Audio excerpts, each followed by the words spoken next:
Şifacılık haqida qissada siz Lümingning o'limidan boshqa yana qandaq bir g'alita o'lim hodislarini bilsiz.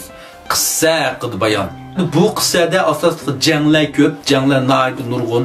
Shunga o'ladigan, yoriladigan ishlar nihoyat ko'p. Lekin bularning ichida nihoyat g'alita, kishini o'yga soladigan, nimishqmashliq deydigan o'limlarmi nihoyat ko'p. Masalan, oldin qatim Lümingning o'limini taklif qilgan to'q. Shunaqo, endi yana boshqa nihoyat g'alita o'limlar bor. Masalan, Changbanpo dağında Sao-Sao'nun 80 bin kişi qo'shin kelgan vaqtda bularni ko'rib peshda Zhang Fei to'sib oldi. Endi Zhang Fei "Yanililik Chang'ida bu yerda turibdi, men qasing chiqib men bilan bir urusha olaysa" deb hammasini qo'rqitib Sao-Sao'nun 80 bin kişi qo'shinda birasmi chiqib urushib ketolmaydi, ya bostirib borolmaydi. Mana shu vaqtda Zhang Fei yana vaqiraydi. "Yo chekinmay, yo men bilan urush qilmay, qanday qilishmoqchi? Men bilan urush beqish" deb vaqirgan vaqtda qarsak Sao-Sao'nun yendi tuğan Shahuwei degan sarkarisi qon qusib o'lib qoldi. Shu joyda otdan yig'ilib o'lib qoldi. Shunga Sao-Sao'nun qo'shinlarimi buni ko'rib badar tikyotdi qo'q. Sizlar mash ko'rinishga diqqat qilganmi? Mayli kona, mayli yenisida chiqdi bu.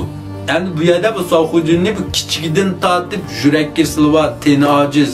Shunga buningki bu yerda Zhang Fei'ning bu qo'rqinish vaqirig'ini anglab, tuyuqsiz yurak kesil tutib, yurak sanjiq bilan naq meydan ölüp ketgan deb tushuntirdi. İkincisi Saopi'nin müşaviri Qir Wanglangning o'limi. Qarsak Zhuguliang bu vaqtda qo'shin tatib kelgan vaqtda Saopi'nin bu Qir müşaviri men qo'shin oldiga chiqib Zhuguliang andaqtilab, mandaqtilab vatvergin chiqirib atay deydi. Hamma qilda bag'andan keyin bu Zhuguliang ikki sheg'iz gap taqalishdi. Shuning bilan bu uni tilgandan keyin Wanglang bu yerda bu Zhuguliangning tilligini chidamay qon qusib otdan yiqilib tushdi. Gül bu Saopi'nin qo'shinlari terib beren bo'lib, hammasi qechib ketdi. Keyin qarsak Zhuguliang o'zi mayron qoldi buning. Shundan bu nima ish qilib qo'ydimi, chiqib ishga qizga qilib qo'ygan qo'yilib qoldi-ku bu Wanglang degan qeyri qiziq bu deb. Shundan qarsak bu ikkilisning o'limi nihoyat sirliq, nihoyat tuyuqsizlar. Yeni biri hammamiz nihoyat yoqtirdigan Batur sarkarda Zhao Zulungning o'limi. Zhao Zulungni butkul ömürden nurg'un jangli qatnashgan bilan eg'irroq yorilib baxmagan, badindan qon chiqib baxmagan, unda qilish chepetib, nayzikir ketib, bunda qishlab bo'p baxmagan. Lekin ömrüning oxirida xotinning kashti jinsi badiniga kirib ketib, shuning bilan uyda kasal tatib o'lib ketgan deydi. Qarsak kitobdimi Zhao Zulungning o'limini Abdur bir qalam bilan tugatayotgan. Zhao Zulung kasal sababidan uyda olamda o'tdi, tugdi. Belek gap yo'q. Asarga qarasaqmi, Zhuguliang yana bir qatim qo'shin tataydigan vaqtda birisi kipla, "Voy, bosh vazir, Zhao Zulung sangun uyda kasalli olamda o'tdi" deydi. Tugaydi. Buniki masalan Guay uyda jang qilib, Zhang Fei'da xalqdan qaslinib, Huangjongdak jang maydonida undaq o'lim yo'q. Nihoyat sirliqlar o'lib ketdi deydi, tugaydi.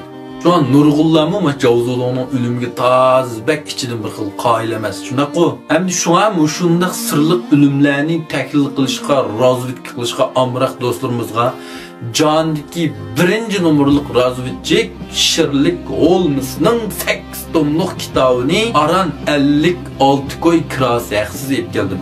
56 ni 8 bo'lib beqinglar nech bo'ldi? Bir kitob nihoyat 7 koy kirasiz uyumlarga olib turdi. Ma'nundan azan kitap yok. Her qıtım kitap tügende oy, men kitapni olsam bo'pti ekan, men kitapni olsam bo'pti ekan, endi kirasini haqsiz qilib bersam bo'pti ekan, tep bersam bo'pti ekan deydi qolib bekchiq. Buni yeni qilib bergili bo'lmaydi. Bu kitapning soni chekli. Bu kitapni oldin qıtım degandek o'ttir maktab o'quvchilarining darsdan sirtqi o'qishligi. Ya'ni tili nihoyat oddiy, tushunishlik, hikoya shaklida bayon qilingan. O'zinglar o'qisanglarmi, bolalarga o'qib bersanglarmi yoki o'zim hanuz o'qimaydim deganlar balanlarga ufkularlar o'qitib anlasanglar bo'ldi. Keşke telefon o'ynab billar chirji qilgandan yaxshiroq.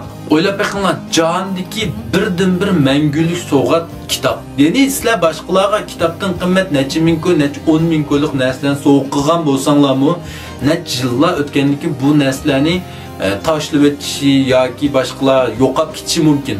Biroq birdan-bir mush kitobni mayli siz 10 ko'ylik kitobni sovg'a qiling, mayli 100 ko'ylik kitobni sovg'a qiling, kishilar mangu saqlaydi.